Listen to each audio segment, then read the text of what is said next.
Hagrid, HHN speculation, and more on episode 351 of the Unofficial Universal Orlando podcast.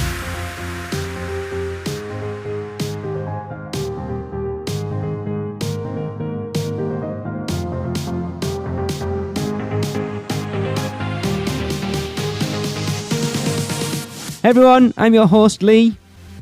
I cannot do this, people will not let me do this podcast on my own, so I would like to introduce, who have we got? My good wife Tracy. Hello everyone. And Chris. Hello, hello. And Darren's supposed to be here, we don't actually know where he is at this point. Got lost on the way. So we kind of started without... We don't know where he's at. Yeah, we've kind of started without him, and hopefully he'll drop in at some point during this, but we're just going to get started without him at this point. Yeah. So we will kick off. I think the biggest piece of news we've had in the last 2 weeks since we last recorded is the introduction of someone we're going to see in Hagrid's Magical Creatures Motorbike Adventure. Uh-huh. And that would Who's be Hagrid's Magical Creatures Motorbike Adventure. Apparently they send us 2 cents every time we say it. It's not true, by the way, just in case. But following the reveal of the creatures that will be found in Hagrid's Magical Creatures Motorbike Adventure. Oh, that's getting old. Universal have, as I said, have now given us a glimpse of the man himself. Now, we kind of thought we were going to get to see Hagrid, but they've actually officially revealed it. And for the first time ever at a Universal park, you will get the chance to come face to face with the big hairy half giant himself, Mr. Rubeus Hagrid. Who, cool, as everyone who is a Potter fan will know, is not only the Hogwarts gamekeeper and care of magical creatures professor, but also one of Harry Potter's most loving and loyal friends. Absolutely. So on their blog, Universal give us some interesting details about this animatronic, which I've heard different reviews of what people think he looks like. Tracy, what do you think about the animatronic? I think it looks really good, actually. Chris? I like it. I think it looks really good, pretty detailed. Yeah. I think it looks good. The things I've heard of people saying it doesn't look like there's an awful lot of movement to it, considering one of the things they've actually put in is Universal Creative, the team responsible for creating Universal's iconic rides and attractions, worked directly with Robbie Coltrane himself to study his body movements and facial expressions to develop 24 different body actions for this animated figure. Has anybody considered that maybe they just haven't turned it on yet? Well, they showed it moving. But maybe they just showed a little bit. That's it. You know, it's a teaser. Yeah. I think they're also maybe like reliability. Reliability, right? So like to make sure that it's up and running as long as possible. Yeah. I think the Yeti. Exactly. That is a good point. Yeah, we don't want Disco Hagrid. I don't know. I think that could be quite funny. We've all seen his brown hairy suit. Yeah. They've That's also, good. yeah. Obviously, you're not. They've only shown pictures and a tiny, tiny little glimpse of it moving. So until you actually get to see him properly, it's not going to be. Do we know where he's at on the ride? I assume it's going to be in that Hagrid's hut-looking building. Okay. That would make sense. Because it does look like from the pictures that he's inside somewhere. I would assume he'd probably be the first thing you'd see. True. I guess we just have to wait and see, what part of the ride we'll see him. Is it going to be a long part? Is it going to be something short and quick? If it's short and quick, did they really have to put that much effort into moving him so much? I mean, those are different things that come to my mind when I think of his, how much he can move or should move. Yeah, well, we kind of said that with Fluffy, didn't we? When we sort of said it looked a little wonky, but it's like, how fast are you going to, when you go past Fluffy, are you going to slow or are you going to whiz past him? How much time you're actually going to spend in front of it? Very true. Yeah. So they've also said that incredible attention to detail was taken to recreate Hagrid's likeness from the films, including a meticulously hand-sculpted face, digital scans of Hagrid actor Robbie Coltrane's teeth, and careful placement of individual hair strands, including eyebrows and lashes. Ooh. The costume Hagrid wears was designed by the same team that created his on-screen attire for the films. The Hagrid animatronic will be proportional to his height in the films and will stand at 7 feet and 6 inches tall, which, if you go by the books, he should be taller than that. Because according in the books, his hands are like dustbin lids. But anyway, Robbie Coltrane recorded a custom script for Hagrid in this adventure, which to me means you're probably going to get to spend a decent amount of time with him then. Yeah. Yeah. If they recorded actual spiel for it, then I would imagine then it's something as the ride vehicle's leaving the station, you maybe stop, yeah, get your instructions, and then he sends you off. Maybe he points his umbrella or something. Speaking of which, it also says, be on the lookout for an exact replica of Hagrid's famous pink umbrella. There you go then. Nice. But this is, I think, we know from talking about it on the show quite a lot of how much fans have been off with the amount of screens that have been utilised in rides over the past 4 or 5 years. I think this is Universal listening to that and really putting a hell of a lot into it. Yeah. Yeah, I agree. I am massively excited. I cannot wait. Not too long. I can't wait to see how it looks in the, kind of the skyline and when you're walking into the area. I haven't been back in a while, so I think looking forward to going over there and seeing it. Yeah, even if you do, it's going to look entirely different once those walls come down as well, because it looks like the entrance is about finished. I know we posted a picture on our Instagram yesterday, and the entrance looks like it's going to be much more grand than Dragon Challenge was. Mm-hmm. Which is saying something. No, it isn't. Dragon Challenge's entrance was shockingly crap. Dueling Dragons. I was thinking Dueling Dragons. Sorry. Yes. No, if you weren't paying attention, Dragon Challenge was awful. You could walk past that. Yeah, it was just... Yeah. Right, let's move on to a little things with Seth, I think. Hi, this is Seth Kabursky, author of the Unofficial Guide to Universal Orlando, and I'm here with a look at all the little things that are new around the Universal Orlando Resort. Let's kick it off in City Walk, where the Universal Cinemark movie theater has announced you can get free parking during the day if you purchase 2 matinee tickets to the movie theater. You'll have to pay full price at the parking toll booth as you come in and show that receipt when you purchase your movie tickets. But considering that regular parking costs $25, paying $9.50 each for 2 movie tickets sounds like a pretty good deal.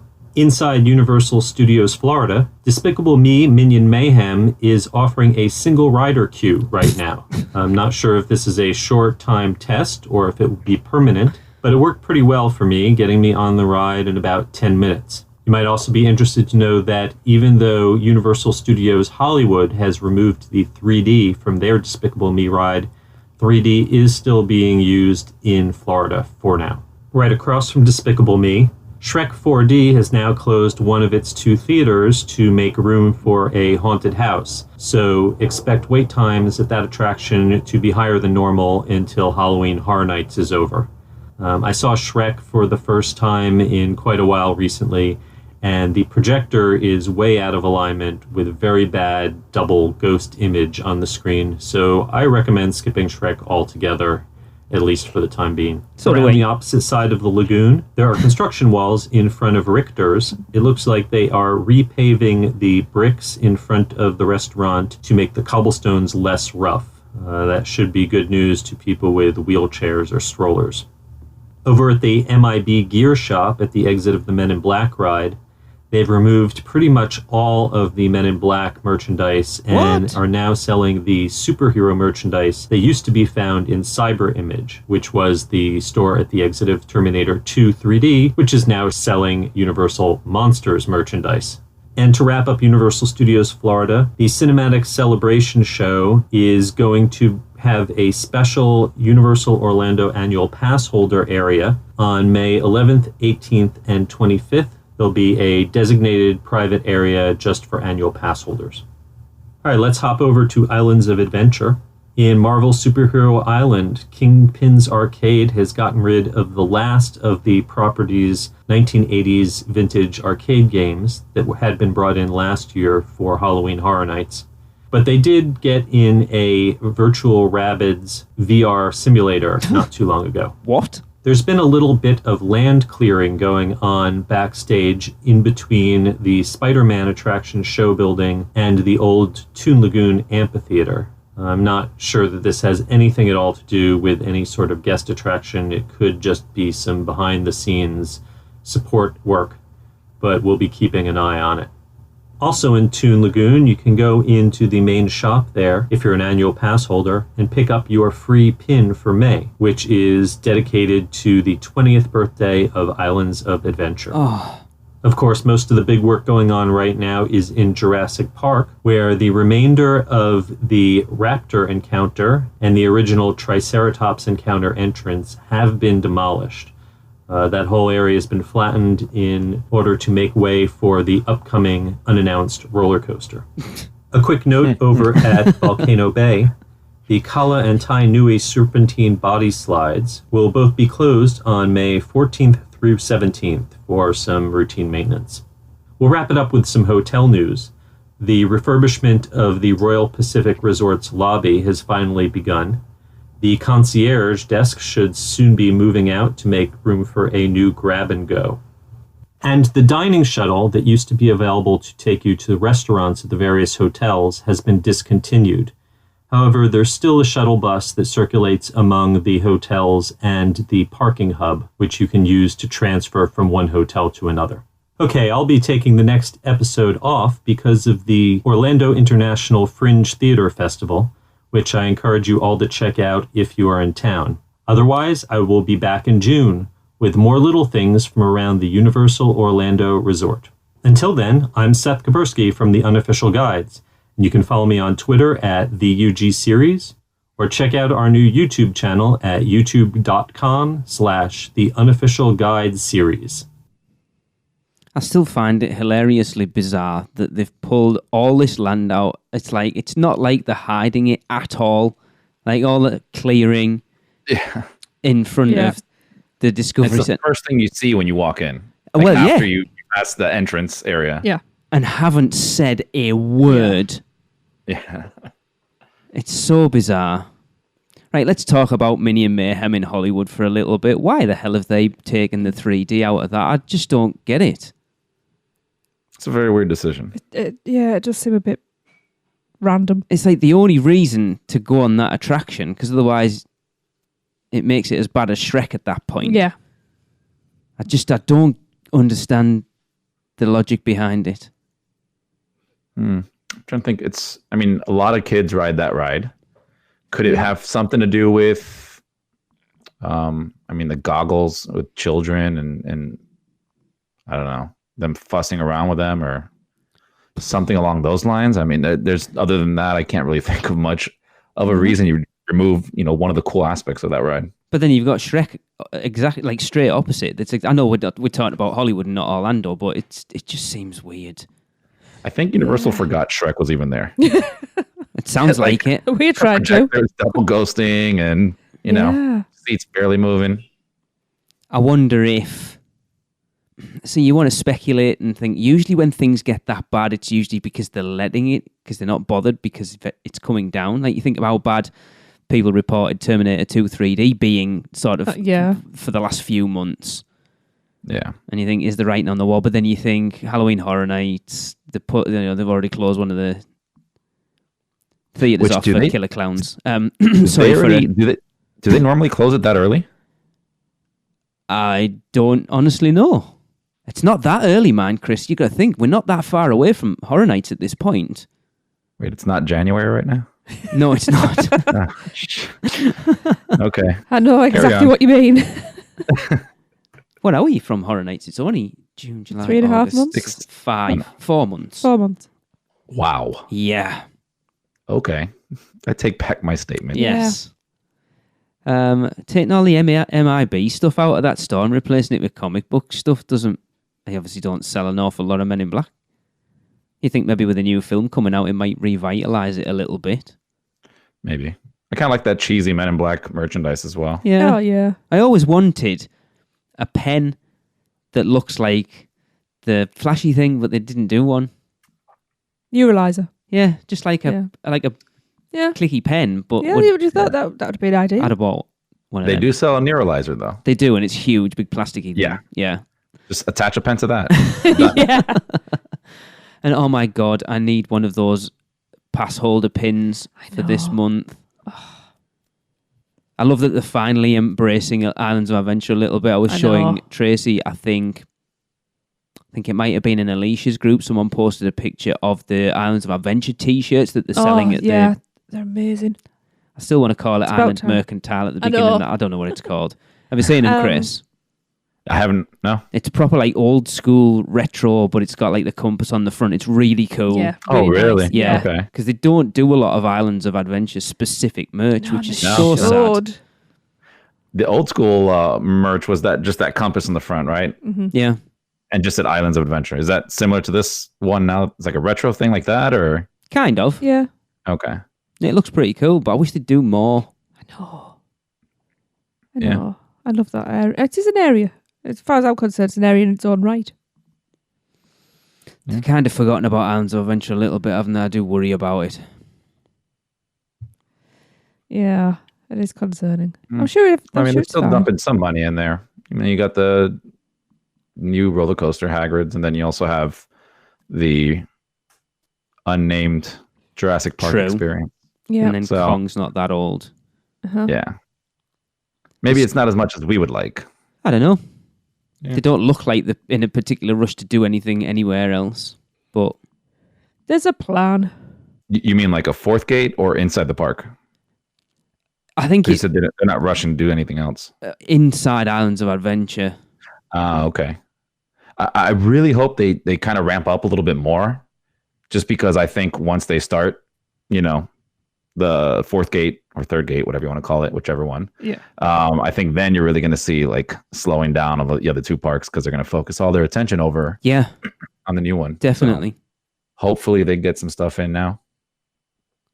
It's like it's still going to be interesting to see where Nintendo goes. Because I know, again, Alicia posted some actual plans leaked for where it looks like Mario Kart's going in Hollywood.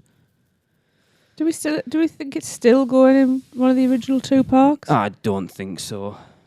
I don't think so either. No, I think they're going to... Let's call it the next gate. And there's no confusion over numbers. I think that's where it'll head. Because then they've got literally from the ground up, it's fresh land. They can do more. It makes more sense to me.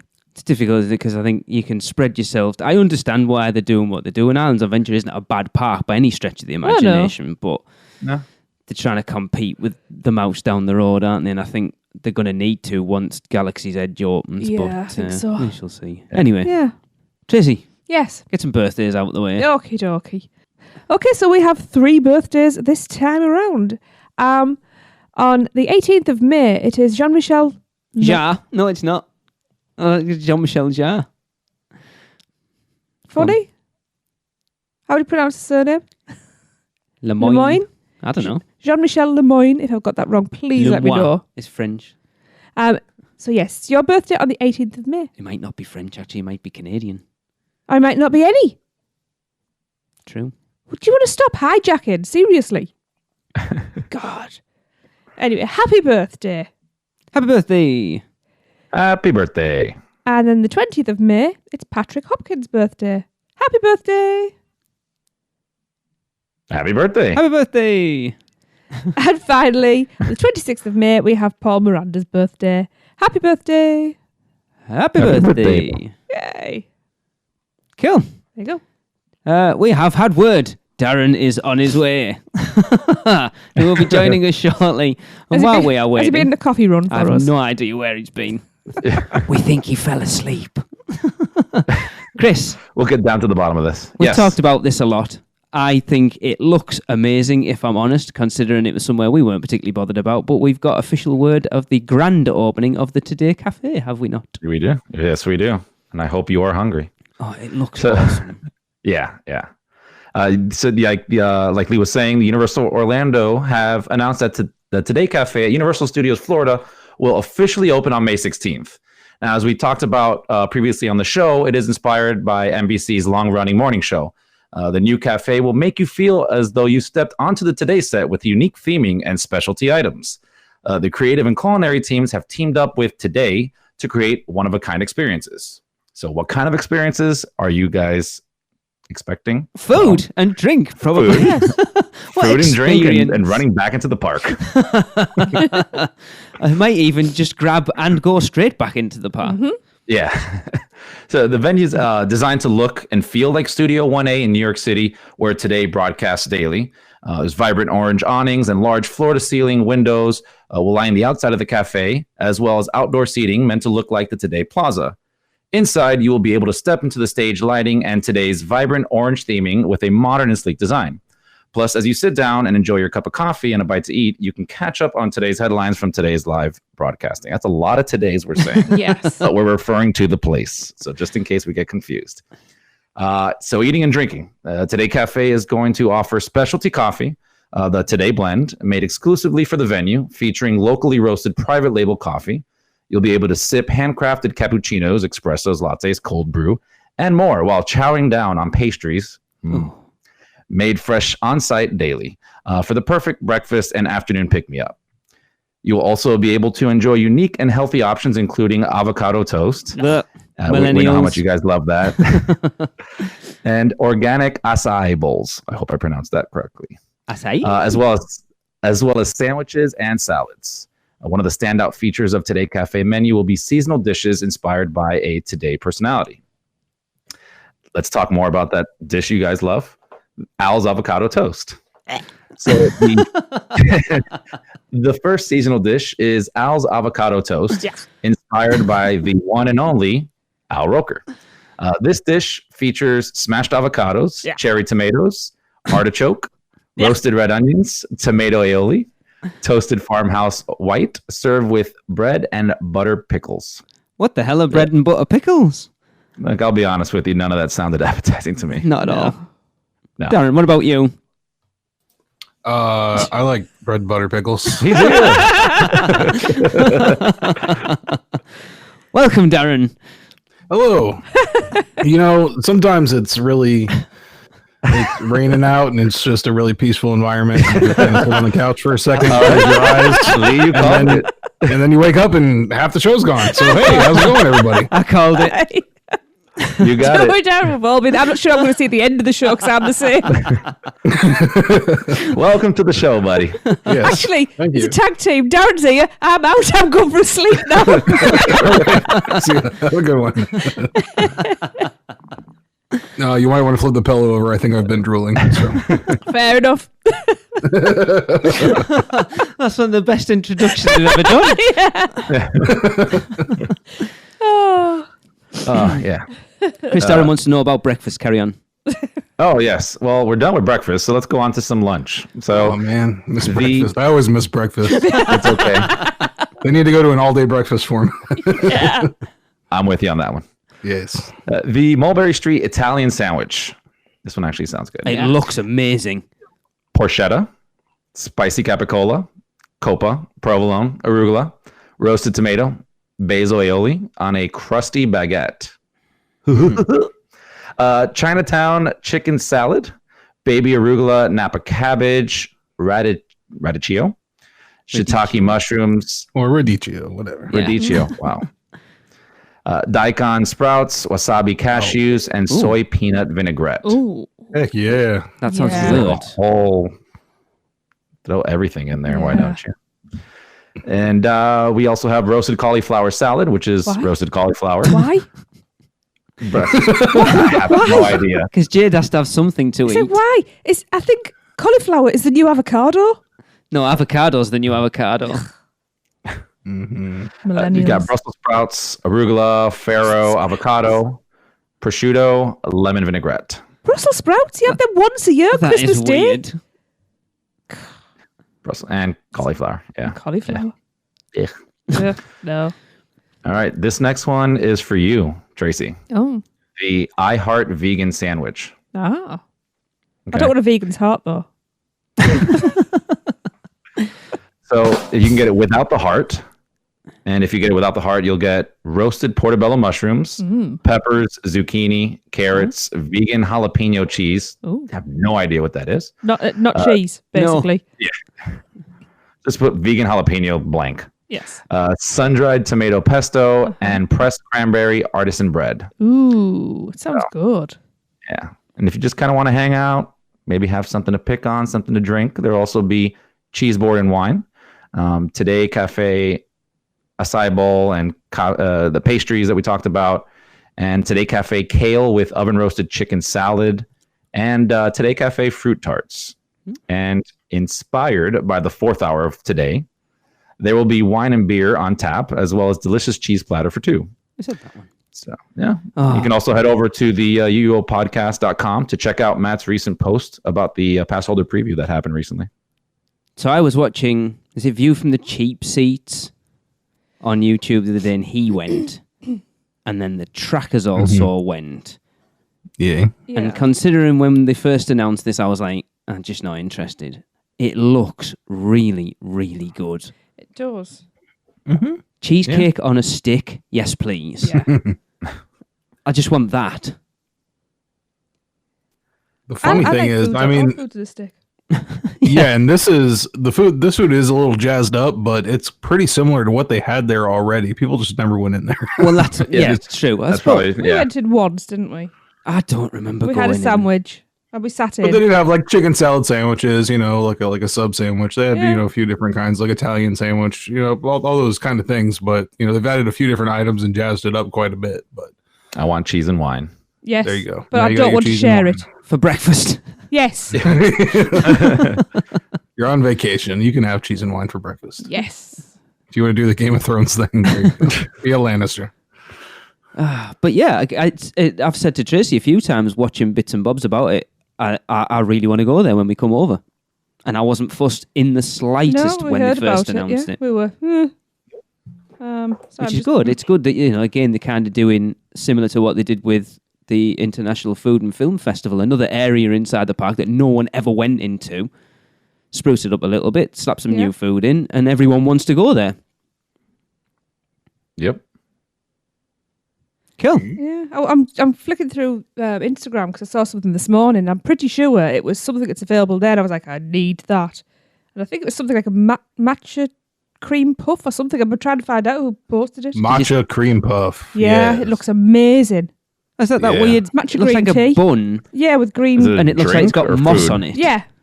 Yes. It looks amazing. It's just a cream puff. Oh, Yeah, it does look good. it looks really good. Okay. But I can't remember. Whoever it was on Instagram, I'm sorry, I can't remember who it was, but it was you that showed me that and I need it now. Cool. So, Well, you only have to wait 5 months, I think, at this point. and I'll have 2. Oh, that looks good.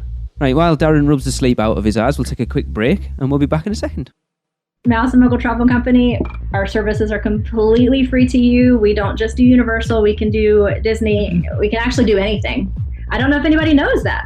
We can do anything. We can book absolutely anything, and it's super easy. We have a website, just go to mouseandmuggle.com, and we have a link there for a free quote request. You just fill it out. That email comes straight to me, and either Robin or I will handle it, or if we're a little bombarded, then we'll send you off to one of our expert agents. But we'll take good care of you. So reach out to us at any time.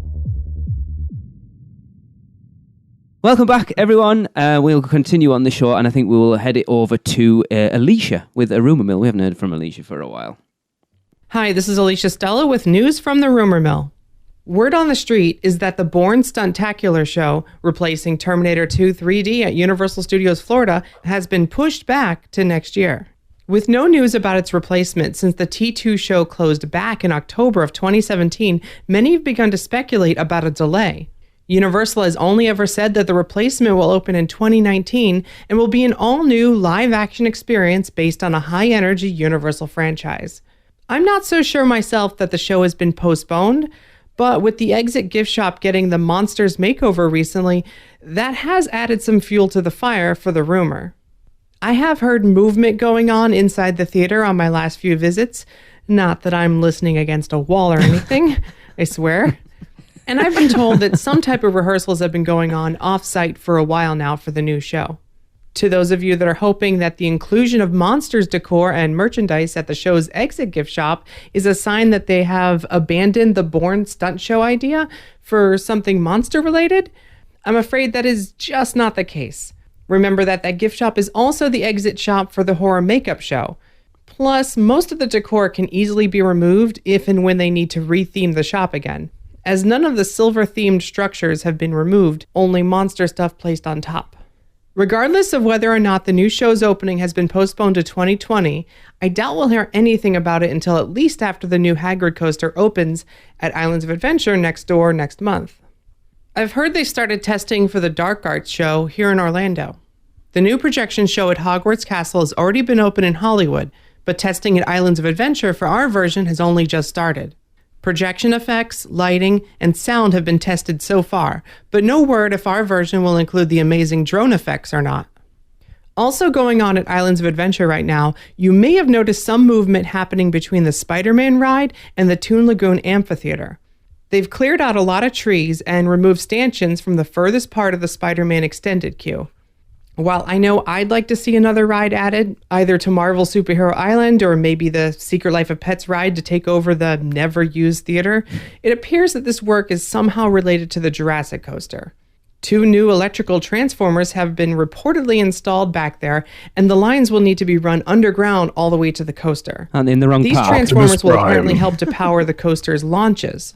And speaking of the changes happening at Jurassic Park, work walls have finally gone up around the ponds across from Burger Digs. Permits have this area filled in to create a larger outdoor seating area. Plus, it is rumored that the Carnival skill games that were removed many months ago will find their new home here behind the new seating area. Across from here, where the designated smoking area is, yes, Universal still actually has those, there is work happening to prepare for the relocation of the travel kiosk currently located across from the River Adventure entrance. I hate that thing. That's where the guys will come up to you and ask where you're visiting from and try to sell you timeshares or Blue Man Group tickets or something like that. Whatever it is, it's rumored to be relocated here to the left of the Burger Digs and the gift shop area at the back of Discovery Center. Once that's relocated, the work walls across from River Adventure could be moved even farther out so they can continue to prep for the new coaster. That's all for now. Be sure to check out UUOpodcast.com for more rumors and park updates. See you next time. I hate that kiosk. Yeah. We got accosted by a guy who would not take no for Oh, an I answer the wouldn't. last time we were there. I think I Especially got a like, bit if you mad at mention the you're end. from the UK, that's it. They're all over you.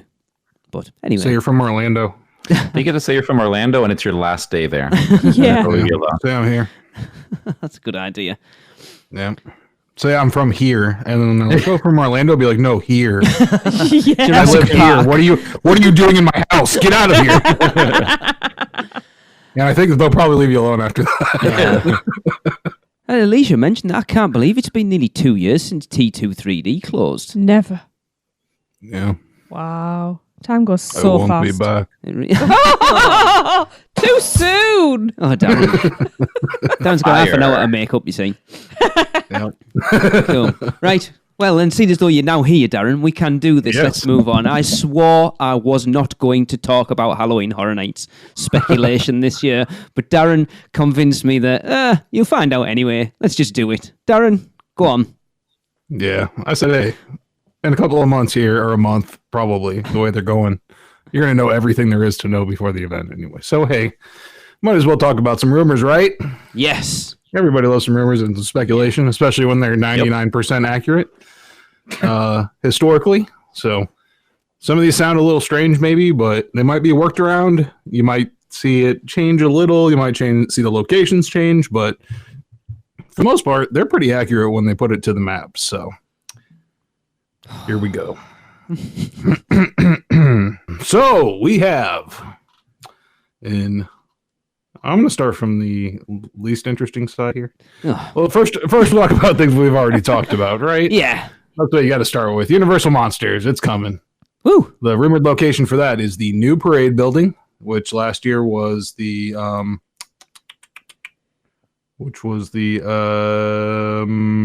was it Halloween 4 that was in that one?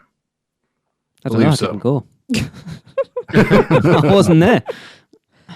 Yeah, it was Halloween 4 that was in that one. It was the brand new parade storage tent there. So in relation to the park, Darren, for those of us that don't know these very well, where is that? Back behind like the Men in Black area where the sprung tents are. Okay. That kind of stuff, like where the other parade building is. Yep. If you've been before. So okay. Then we've also talked about Nightingale's Blood Pit, the first original house that they announced. Woo! And that's going in Sprung Tent 1, surprisingly. That sounded like Soundstage. Blah, I'm still tired. Soundstage to me, but no. So where's that one? The Sprung Tent one is behind Men in Black in that area. All right. It's on the east side, northeast of the park. Okay. Where the Sprung Tents 1 and 2 always are located. And we'll come back to Sprung Tent number 2 because we also know Stranger Things is coming. Woo! For sure. And they're saying that's going to a smaller soundstage this year to take up half of Soundstage 24. Okay. Where's that one? That's behind... that's where The Exorcist was last year. And it's behind the Rip Ride Rocket kind of area. All right. That's where the entrance will be. Yeah. Like so that you'll be in the big where the concert area is. Wait, isn't that where they did Stranger Things season 1 or the first one? Before, because I remember the queue was there, right? That's where the queue entrance is. Yes, they got me all messed up because they changed all the queue entrances last year because they don't have one at the front entrance of the park anymore like they used to. Mm-hmm. Like when you first came into the left, there used to be one right there. But they don't do that one anymore. So that's what's changed for me. Sorry. So actually that one will be entering in Fallon then. But it is Soundstage 24 still. Okay. Would that have been where American Werewolf was in 25, Darren? No. It's well, that's where the soundstage is, but not where the entrance is because they've changed where the entrances are. So you're going to have to, I can't think about the old entrances anymore. Okie dokie. Just from last year to this year, they stay the same according to the speculation map. Right. Cool. Okay. And then another rumored one we had was Killer Clowns from Outer Space. So we can semi-confirm that will be there as a house this year. And it will be in Shrek. We were promised. I know. Promised us it. When we sat down with the Kyoto brothers last year, they said if it was a house this year, they would come down and meet us and take us round it. Yeah, they did. Mm-hmm. I hope so. I hope so. We're Better messaging send them. them your itinerary now. Yep. Because I hope. that one seems, it seems like a pretty much a sure deal. Yeah, when you look at what they did with Trick or Treat, Scare Zone, then into a house, and then this looks like it could well have been the same, especially considering how well it did as a Scare Zone. But then would you think potentially they might want to save it for next year? The big 30? Maybe. What, clowns? No. I don't No? think so. No. No, not if they're doing a Universal Monsters one this year. They obviously don't. Fair point. Yeah. And plus, you can't save everything up for those, I don't think. Exactly. You still No. got to keep the years in between interesting. True. Yeah. Yep. So, next, another interesting one I'll say is an original here called Graveyard Hide and Shriek. And nobody knows what the heck. Even the people that are speculating about it are like, okay. So I did see someone thinking- comment on it on a post somewhere that said, for the second I thought that said Graveyard Hide and Shrek. maybe that's what it will be, donkey. Yeah, it sounds like it could be quite interesting. It's taken up a big spot in the original parade building. So it's got a lot of room there. And then, they gave it's an enclosed building. It's not one of the sprung tents or anything. So I'm all for going creative. I So. was listening to something the other day. Apparently, the creative members have been some famous graveyard. I can't remember where it was now. Wasn't Paris, was it? No. No. I wonder. I if it think- was yeah, I remember seeing something like that. So we're going to have maybe famous headstones and the ghosts of the famous people or that something could be like quite that. cool. That would be good. I mean, it at least leaves it open for cameos, and they Yeah. have done it already. And they had Mark Twain popping out in That'd the be so cool. ship a couple of years ago. That was pretty fun. Interesting. That could be quite an interesting one. Yeah. Yeah. So yeah, don't know exactly what it is. It could be part of like that Schoolhouse kind of series that they've done, with creepy dead kids. So Oh, what was the while they're one? on What was the hot this year? What was the graveyard one last year? Carnival Graveyard, wasn't it? Yeah. Yeah. I wonder if it's kind of off the back of that. Maybe. That was a good one. Could be. Yeah. I mean, if it's I guess they could have dropped the carnival from the name of it. Yeah. It'd be interesting, but yeah, definitely still possible. Also back there, then we'll continue in that area, is another original house called an underwater house called Depths of Fear.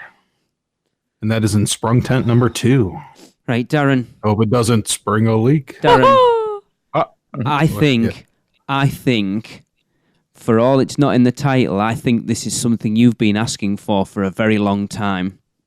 In a way, except for I just don't do water rides. So Because Charles Gray tweeted out about 2 months ago that he was finally sitting down to play BioShock for the first time. And a lot of people jumped on that at the time and went, oh, okay.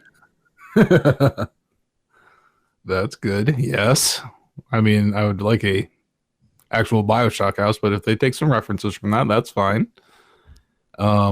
I also think that this is probably going to take some reference from the Knott's Berry farmhouse that they do out there. That's very popular. It's also like an underwater themed house.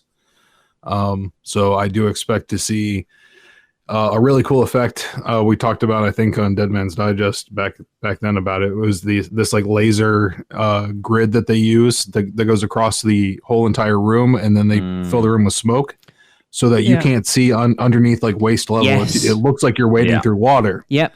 And scare actors underneath can see crystal clear. Everybody where your feet are, where your hands are, and they can pop up out of that and scare you and pop right back down again. So they use really it at our cool local effect. haunt at Screen Factory. Yeah, it is very incredibly clever.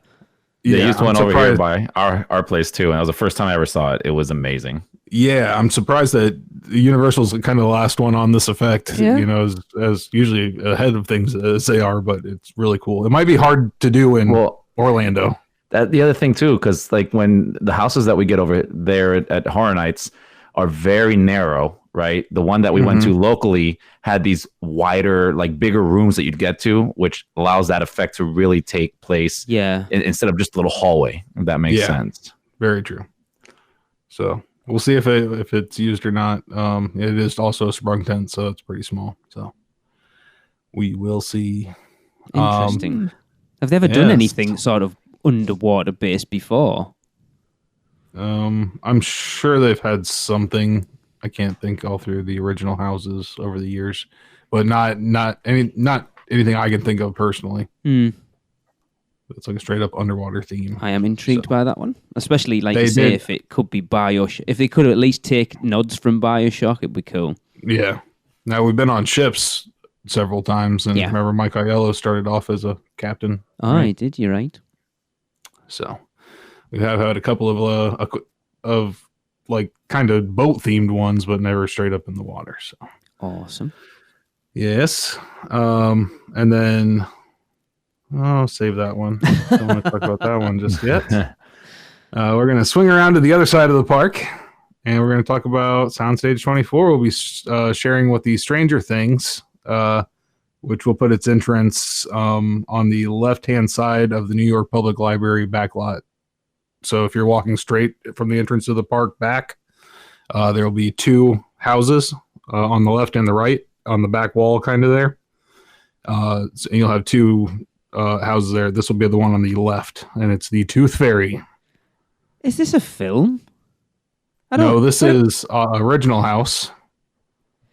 It's I think it's taking some reference from a movie that features tooth fairies. Well, if you go back, like the time like Grimm's fairy tales and all, and what the other ones, Hans Christian. yeah. Hans Christian Andersen. But yeah, Grimm were much better. The Tooth Fairy was not nice. It'd be like the ones aren't the little tooth fairies in. Is it Hellboy 2? Yes, that's based on it, and that's more like that's the legend They're of the creepy Tooth little Fairy. fairy Yeah, buggers. Them. I want your teeth. yeah. and I didn't see it on here, but I think it had like Scary Tales branding and some other rumors that I heard. There you go then. That would be cool. It's part of their like, that would be cool because Yeah. what they did with Scary Tales was like amazing. That was one of my favorite houses. And getting a sound stage, like I'm imagining this, if they pull it off right, it could be a extremely awesome twisted house. Oh. Right, I'm getting excited now. Yeah. Not that I wasn't already, but Yeah, but you can get excited properly this time. we haven't even got there yet for the one that I am bloody excited about. He's got his teeth necklace ready to go. Oh, I could. Oh, my god, yeah. This is the first one you can cosplay. I was gonna say, you get the teeth, drill the holes in, and I can turn it Oh into my a god, necklace. yeah. Oh yeah, the girls are gonna need earrings too, I'm sure. So Oh, that'd be so cool. I'm already making earrings. Oh my god.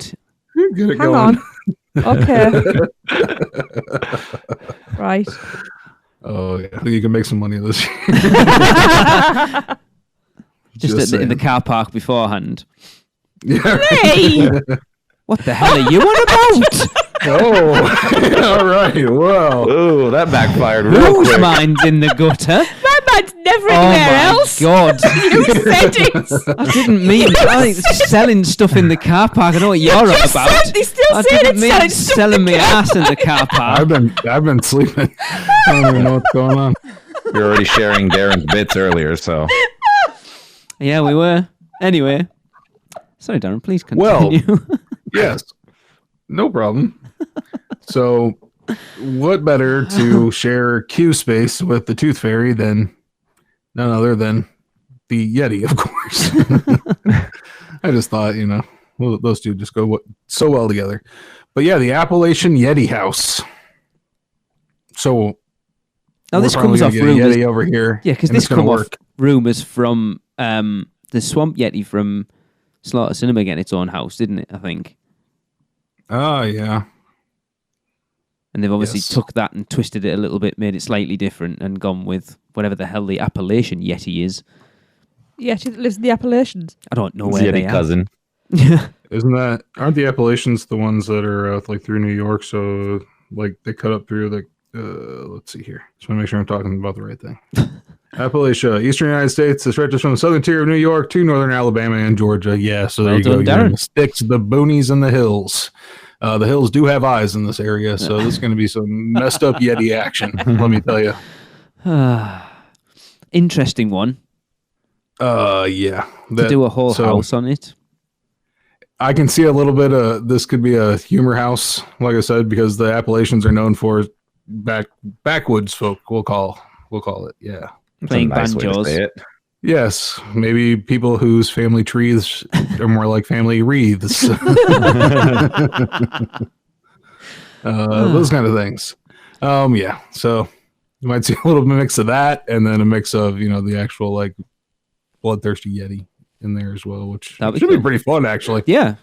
Because you automatically for think that Yeti, one. don't you? And you think sort of snow and sort of that, but doing it like a mountain type Yeti is obviously something quite different. Yeah, and a hillbilly mountain type is even better. Yeah, what's better? It's gonna be fun. What's better for a haunt maze than hillbillies? Let's be honest. They're a is, man. stable, aren't they? They are unsettling. That's true. Yeah. Incredibly. You hear that banjo? You Oh, start yes. walking across the wall. Yep. All right. You want to talk a couple of big ones now then, since we Okay. got everything else out of the way. Killer Clowns, Graveyard Hard and Shriek, Universal Monsters, Nightingale's Blood Pit, Depths of Fear, Appalachian Yeti, Tooth Fairy, Stranger Things. We only got 2 more left. And let's fill one of those with one that's already been around, Halloween Horror Nights Hollywood. Ah, yes. But it needs a vacation. It needs some time over here in sunny Florida. We You're can killing mess it up a Tracy at little the bit more, moment. I think. I think we'll talk about House of 1,000 Corpses Yes. by Rob I'm Zombie. excited about this. Yes. This should be going in the Men in Black tent. Cool. Oh, yeah. I think it was GGH I was listening to, and apparently, see, this was a house before it was a movie. Apparently, it was a house. Right. I don't think it was a Halloween Horror Nights. I think he was doing his own that inspired. Oh no, I tell you who it was. It was Park Stop. They were talking about it on there. So apparently, this was a house at Hollywood that inspired the movie that then became a house again. Okay. Really? Well, the house was already happening. I mean, the movie was already happening. Right. To my understanding, Okay. like it was already like pretty much done with production, but it wasn't out yet. And they were so like before like the movie even like they even were finished filming the movie, Right. they had started making the house. So like a Dracula Untold kind of deal. Yeah, but it actually was worked out. Okay. Yeah. Pretty much the last time it worked out for him, but anyway. I've never seen this film. We will watch it. I really do want give me an excuse to watch it. It's great. Don't need Wow. an excuse. You get to see the Oh, what's his name? The Nerdist guy. Chris Hardwick. Yes, Chris Hardwick is in House of a Thousand Corpses. A lot of people don't know that. Okay. Ah. It's his I did chubby not. alcoholic days. He is one of the victim kids. Chris Hardwick. And he's Is there huge actually jerk. 1,000 corpses in it? You'll have to count. I might do. Well, there's 999. Always used one more. Take a oh, bit from wow. 1,000. Yes, Chris is this- just saying Chris Hardwick. Yeah, I just saw him right now. Wow. So- This was the last movie Chris Hardwick did before he got his life together. So, So not having That's seen cool. this, does it lend itself to a house? I'm assuming it does. Since it's Oh, all yeah. Hollywood. 1000%. Any Rob Zombie movie really does Yeah. make a better haunted house than a movie, to be honest. But this one especially is a really good one. You're going to see like the merman, who is Chris Hardwick. Sorry. Lot of cool fun stuff. I don't want to spoil the whole movie Yeah. for Lee before he sees it, but Incredibly gory from what I've heard. yes, Oh, yeah. Dr. Satan. That sounds One of my weird. favorite movie villains of all time, and oh, so good. You only see him for a little bit. That's what makes it so good. I can't remember the last time I watched a proper gore fest.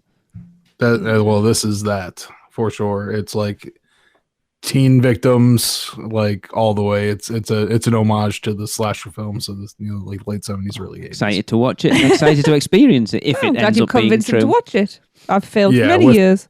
With a very like stylistic edge on it as well, too. Like because of course it's Rob Zombie. So Yeah. I'm a lot more a good squeamish than I used soundtrack. to be. All right. yeah.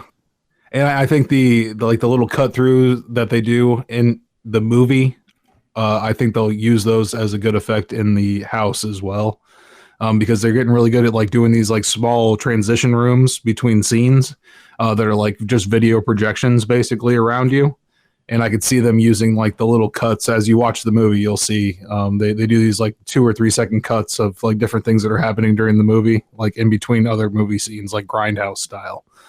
And I can definitely see that incorporated into this house as well. Yeah. This is going to be like a sensory overload 1000%. Oh, yeah. Oh, I can't wait. And it's going where the Blumhouse houses have been for the past couple of years. So those are just like white wall tent houses, like set up for projection. And that's just going to be insane. Can't wait for it.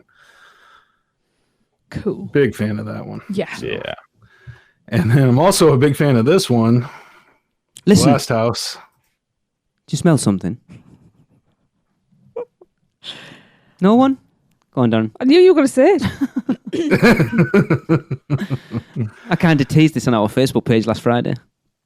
Yeah. So people are saying that we might get a Ghostbusters house. Oh my God, I will legit do things in my pants if this ends up being true. Oh, my. And sell it in the parking lot.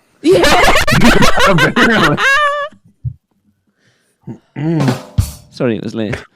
Oh my God, if this turns out to be true, I love that film so much It's amazing. Yeah. and would just lend itself Oh, my God. so well Oh, yeah. to being a house. Yeah. Like even like retro Universal fans as well. I think it'll get a lot of those in. Like Stranger Things brought a lot of the younger crowd in because it was dead popular. I think a Ghostbusters house will bring a lot of those old school Universal fans kind of wanting to get that taste of Ghostbusters from when the Spooktacular was still there as well. And it's just, it is Universal, isn't it? I think, Oh yeah. I'm just hoping that people didn't see like Ghostbuster uniforms from the Stranger Things house and think that, Yeah. that's Yeah. where these are going. but it would be a cool tie-in. Yep. There's that. Yes. But I so Um, hope it's true. Yeah. That would be awesome. Yeah. The only other rumor I've heard for this is like a major icon house. If an icon were to be announced for this, Are we expecting one? we don't have no idea. That was the other part of this. No idea about scare zones. No idea about. Well, we have an idea that Academy of Villains is going to be back. Probably, There's yeah. an idea that there's going to be some street shows back, like within the scare zones, those kind of things. Yeah. I heard um, Robosaurus was apparently coming back. I don't know how true that is. That'd be cool. Yeah, that's one of the rumors there. But as far as the scare zone themes themselves, unknown completely. Now, do they normally, when HHNightmares put these out, Darren, do they usually have the scare zones on them this early or not? Last year, I believe in the first spec map, it had scare zones. Yeah, and this one's At least some of them. version 2.0 as well, so... Yeah. So, very interesting as far as that goes. What do we feel if that turned out to be true? How do we feel as a year, how it looks?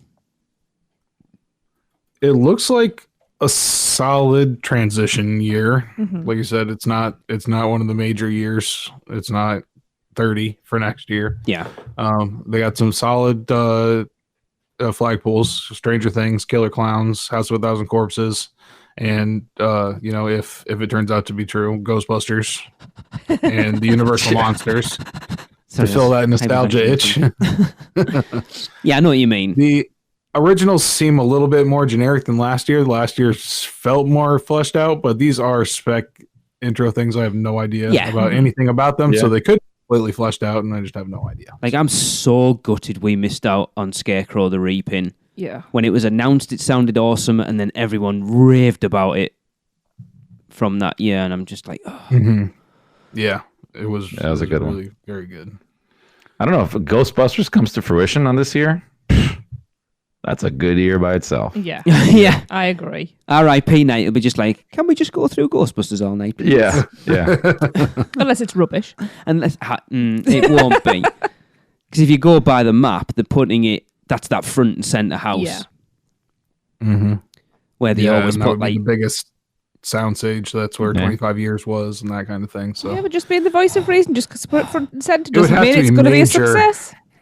How bad does it have to be for people to go, oh my God, that was crap? yeah.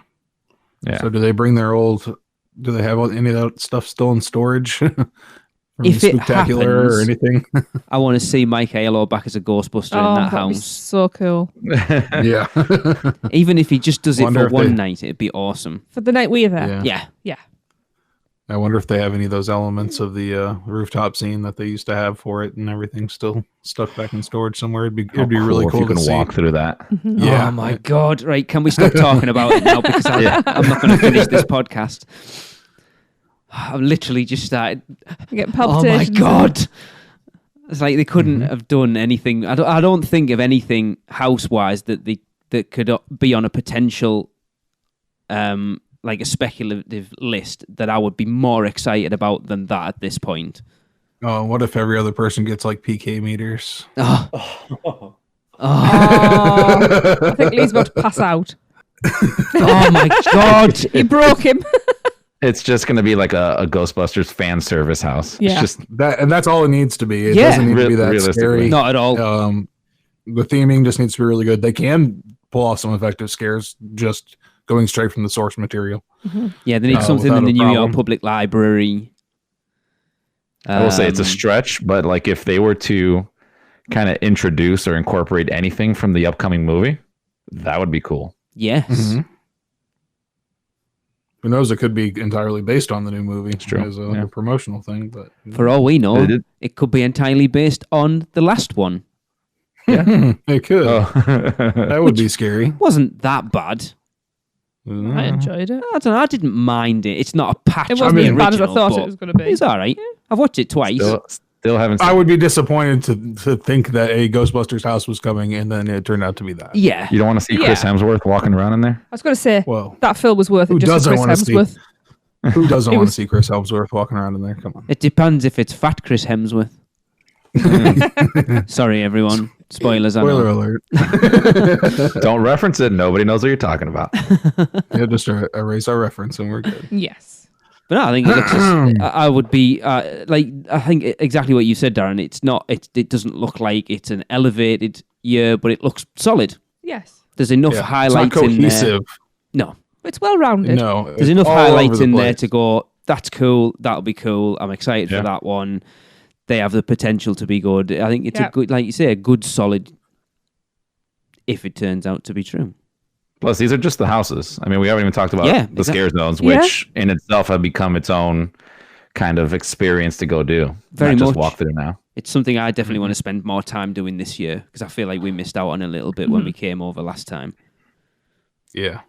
because I think like now we're really waiting to see, like what that New York Scare Zone is going to be, because it's had like multiple like stage show event things happening, every night. And so, it's going to be very interesting to see that. And, what took over the old Trick or Treat Scare Zone area, how did they incorporate pumpkins again in a new and creative way? Or to not feel like something they've already done before. It is difficult. Trick or Treat 2. Is there a Trick or Treat 2? I don't think there is there? No. Not yet. Just announced. The trickening. Right. Before I pass out with excitement, let's finish up the show. We've got an email about Halloween Horror Nights. So, Tracy, will you read Tom's email for us? I certainly will. And then see if we can tackle these questions. So I think this is going to be a tough one. Dear Chris, Darren, Lee and Tracy, I enjoy listening to UUOP every week for my Universal fix. You all bring a passion, knowledge and humour to the Universal Orlando Resort. I'm seriously planning to go to HHN for the first time during the weekender. The first time? Yeah. Wow. Oof. My biggest concern, besides price, and that should be your biggest concern, is how to handle the event when you can't go to 1 to 2 a.m. every night. I'm up by 7 a.m., but I'm needing to leave the park by 10 p.m. Do you want to address things? I think we one at a should. time. Go take a nap. Yep. I think a nap's a good one. Yes. But anyway, take a nap in the park somewhere. Yeah. Yeah. And staying hydrated. Yes, definitely. Yeah. Well, Stay we're addressing out of the something. sun. we're not addressing the questions. No. And I think, as something comes up, I think we should address it. Comfy shoes. If your feet don't hurt, you can go for a bit longer. Mm-hmm. It's usually Tracy's killer. Don't take kids in with you. Yes. Because they're usually knackered by about 9 o'clock. Yeah. So are we saying how to last longer throughout the day or stay longer at night? No, because he said he's probably only going to be able to stay till 10 o'clock. Yeah. Because he wakes up so early. Yeah. Okay. Yeah. So, all right. How many nights of Halloween Horror Nights should you do if you can go about 4 hours? That's an easy answer. As many as you can afford. Literally. Quite honestly. Mm-hmm. I don't think there's any other answer to that. As many as you can possibly do. 4 hours is not enough. No. Yeah, try taking a nap in the middle of the day if you can. And the bummer is that like things really just don't start kicking off until like 9-10 o'clock. Like when it gets dark out there and the scare actors are in the swing of things. Yeah. Like you're not really seeing the full effect of Horror Nights unless you're staying all night. It's just not working. Yeah. So. And if you are going to have a limited amount of nights that you can do, so you don't have maybe the luxury to go as many nights as we're saying to go, then you probably want to look into like an RIP tour. Right. Well, I haven't done it. That's the next question. He's getting to that? Yeah. Okay. There's 5 questions. 4 questions. So what tips and tricks would you tell someone who probably won't have Express Pass? Ooh. Get there and you're really laying as early as possible. Yeah. Stay and Scream is a must. Did it say he's a pass holder? I don't know. Does that make a difference? Yes. So, I mean, if you're a pass holder, you want to do if you're going during the weekends that have the pass holder signups, that'll get you inside of the park early. Okay. That'll help out on beating the lines on like some of the bigger houses because we do that every year. We'll do the pass holder sign up and you want to do that as quickly as possible because it does fill out. Okay. Mm-hmm. But yeah, Stay and Scream is an absolute must. Yeah. If you don't know what that is, basically, if you've got a day ticket, you can stay in the park at 5 and then they let you in. Is it about half an hour, 45 minutes early, Darren, Chris? Is that about right? Yeah, depending. Yeah, around something there. I know they changed last year a little bit. Because I can't even imagine being stood. I've seen, like last year, people taking pictures from like the back of the line waiting to actually get into the studios and just think, oh my God, there's no way I want to be in that. Yeah. Yeah. It's crazy. And the things do fill up quickly because I remember when we went last year, we did, I forgot if it was Stay and Scream or it was one of the pass holder signups that we did. But when we got in there, right, only a couple of the houses are open. We went over to one of them. I can't remember, but we wanted to hit up Stranger Things. And as soon as we got out of that house, when the timing was that the house is open now, we walked over there and it was already at about 50 minutes to an hour. Wow. beginning of the event. So obviously hit up your more desired houses earlier on or later on. See, that's the problem with him leaving at 10. He's going to be there during the busiest times. Yeah. Yep. Yeah, because at the end of the night, you can literally bang out a few houses. Yeah. I mean, I would say just try and push yourself and just then let yourself have that extra bit of sleep the next morning. It's worth it. Just to mess up your sleep schedule just for a little bit, it is worth it. But if you can't, I suppose you'd be looking at hitting whatever you can during Stay and Scream. And then, what don't they usually recommend the best thing to do is then literally go at the back of the park, hit the ones at the back of the park, and then work your way forward. Does that still work? Yeah. But where the Stay and Scream locations are. No, they Not kind really. of are, yeah, I suppose. 'Cause you think like Springfield, Hello Kitty, yeah, I suppose. Yeah. And there's nothing in the back of the park there, like where Men in Black has the one house now on that side, but Did you do? You were only there one night, Chris. Did you do Stay and Scream last year at all? I've done it before. I don't remember last year if we did that. We did do the pass holder sign up, and then there was also I believe there was another entrance line they had if you were staying at the resort. They had like a separate line. I don't know if this was new, but they would let us get in earlier for Horror Nights. But when you were a pass holder sign up, you got it in even earlier before the resort people. It's such a tough one because Darren, you'll sit there all night long and preach about Express. But I suppose if you are on a limited budget, it's not an option. Then what else can you do? then you gotta stay. Yeah. You gotta stay the whole time. But I mean, if I had to pick in between going multiple nights or going fewer nights with either an Express or an RIP, I'd probably do fewer nights. That's an Just so I can interesting go through point, everything. actually. Well, Do you buy a lesser ticket but spend the money you would have done on a longer ticket buying Express or RIP? Yeah, I don't know. yeah. The way you guys rave about RIPs, I mean, it sounds like it's the way to go if you're really If limited you've on got time the money, like that. though, Yeah. that's the thing. Well, the non-private ones aren't bad. They're only like 150. Right, yeah, I forget about the No, it's like non-private. a little bit more than an Express Pass, actually. Yeah, Yeah. exactly. Then next it said, want to see all the houses but can skip the scare zones. Now, what I'm thinking there is, if you can work out how many nights you can go, kind of maybe Split your houses off, yeah. So I'll give you, how many houses have we got? 10. 10. So say you can go for what, 3 days? 3 nights. 3, and a 4. And you hit the 3 or 4 that you want on those nights. Then if you've still got time, you hit something else. It's a bonus. It's so tough, isn't it, to give people advice because knowing, how awesome Halloween Horror Nights is and how you get so much out of it doing things more than once. It's one of those things that you, like when we went in 2004, we only did every house once. We did stupid bloody rides in the middle of it for whatever stupid. I look back on it now and I want to go back in the time machine and slap myself and go, what the hell were you doing? Like we got our faces painted and we did Mummy and Span. I think, why were you wasting your hours? Oh my God. I know. Just you did. Yeah. But it's Tell us how you really feel, Lee. I do. How dare you sit there and have fun? I make all the mistakes. We made all the mistakes that we sit on here and tell people not to make now. That's why we can preach about it. But he's also saying, are there ways to get to the houses without going through the scare zones? No. Not really. So they don't want to go through scare zones? He said he can skip them. I don't think he doesn't want to go through them. He can skip them. I mean, you can walk through them. It's not going to really slow you down. It's just like walking through the street, You just You'll don't want to stop. slow down, but you know.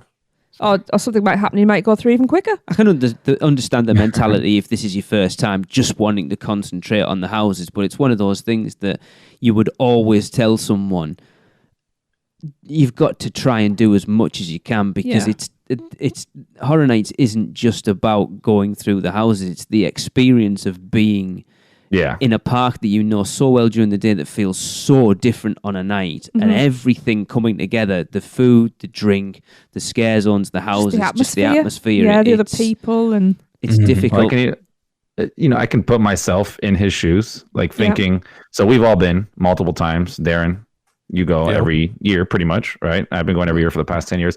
Try to imagine what it's like for somebody who's never been going on a night like this year, where it's not like an earlier year where things are a little bit slower. Yeah. It's just jam packed. Mm-hmm. So I can see like his not caution, but just, wanting to know everything that you can know. Oh yeah. But he's doing the right thing. Because it could be overwhelming. Absolutely. So it's just so difficult. It is. It's one of those things as well. I think when you get a lot of people who go to the theme parks on their own, and you can accomplish a lot more on your own. Do single rider lines, you're not fighting over what shall we do next. But Horror Nights is one of those things that even as a solo visit, it's not going to make an awful lot of difference to your overall experience of getting on anything ride or anything quicker, is it? It's like really the best advice is chuck money at it, basically. You got to throw money to make these problems go away. Yeah, it's that is the thing that's going to give you the best experience is if you have the money. Chuck money at it. Yeah, maybe see where you can cut back somewhere else. I like the idea that Chris came up with, though, of potentially doing less nights, but spending the money on Express or whatever for the nights that you would have spent extra nights. Yeah. It's like, do you want to go 4 nights and be stressed to hell, or do 2? Like say, like us, we're going for 4 nights. Do you do 4 nights without Express, or do you do 2 nights? We'll probably do it all with Express or whatever anyway. Or do 2 nights with guaranteeing getting through everything at least once. I'm not necessarily guaranteeing, but as near as damn it. It's the 3-hour window. It's a hard decision. If he does stay and Scream, he's going to get in about 6 o'clock. What time's the park open? 6. So if he only cares about houses. If it was general... 6. You get 4 hours. So 4 hours. It's not a lot of time, It's not, and if you have massive queues, that's 2 houses. The other thing, like Darren, I think you said it about taking a nap, and I don't know if that was jokingly, because I agree with that serious. One. But what you can do, right? Because I was going to say, when for people who are just going the whole event, hit up the houses when you get there. Then in the middle of the event, spend time in scare zones and looking around, taking all that in, and then at the end of the night, where I said you can bang out a couple houses because maybe an hour before the park closes, it just dies out. Everybody's tired. Everybody starts leaving. So if you want to go. Get in there, stay and Scream, stay there for a couple hours, go back, take a nice nap in between, come back to the park around 10 o'clock, 11 o'clock, and then hit out a couple more hours. You'll be rested. You won't feel too bad the next day, and it'll let you get a lot more houses done than just trying to jam it into like the first 4 hours. I suppose that depends on where he's staying. If he's not staying on site, that's not really an option, is it? Okay, yeah, that's got to be on site. You're right. See, I couldn't do that. There are plenty of places to nap inside the park. I can sleep anywhere. Darren, do you think you're going to sit in the scare zone and fall asleep and those actors not have your life? You'd be asleep, you won't know. I think you would. They'd have great fun waking you up. Can you imagine waking up to whatever in some scare zone in your face? No, I got some spots. DM me. A Diagon Alley bench. That one year that I went like almost every night, True, yeah. I had a lot of chill out spots that year. It is a difficult thing to advise someone on. It is. That's rough. An RIP tour is your best bet if all you care about is the houses, because you're just going to walk through the scare zones to get to the houses like that. Like you're just going to follow them. They're going to be like, all right, you're going to go through the scare zone. Here we go. And then you're just going to walk through really fast and get, to get to the house because they got to finish it up pretty early as far as those ones go. The non-private ones. Yeah. So yeah, that's probably your best bet. If you can swing that, just do one night and do that. You're going to be there maybe a little bit later than 10, maybe like 11, I'd say. But you'll have all the houses done. You won't have to wait in lines, so you probably won't be as tired as you normally are. Weren't they also selling last year? Half day. Yeah, half day RPs. Yeah, I wonder if they'll do that this year. And don't forget about energy drinks and caffeine. Start drinking them about 6 p.m. Yes. Tracy swears by Mountain Dew. Dew. That's what it's called. Dew. Dew. Right. But yeah, it says thank you for your help in these questions. That's from Tom, so thank you. Tom, I hope that helped. It is I don't know whether it has. One to reply to give you the best advice on, but hopefully that'll. You're a crazy person, Tom. Yeah. But if you've got any more questions, just fire them over. Oh, One of us is always absolutely. here to help out. Doesn't have to wait for the show. And if you need a break, just sit down, get your face painted, go ride Spider-Man. Lee loved that. Yeah. I nearly fell asleep getting my face painted, actually. How random was that? Yeah. Right, that's going to wrap up the show. We've waffled about Halloween Horror Nights far too much. Hey, good nap spot. Just came up with one. So, Darren made it. We are all here at the end. So, for Darren, Chris, Tracy, and myself, we will see you back here next week. Cut. Print. That's a wrap for another episode of the Unofficial Universal Orlando podcast.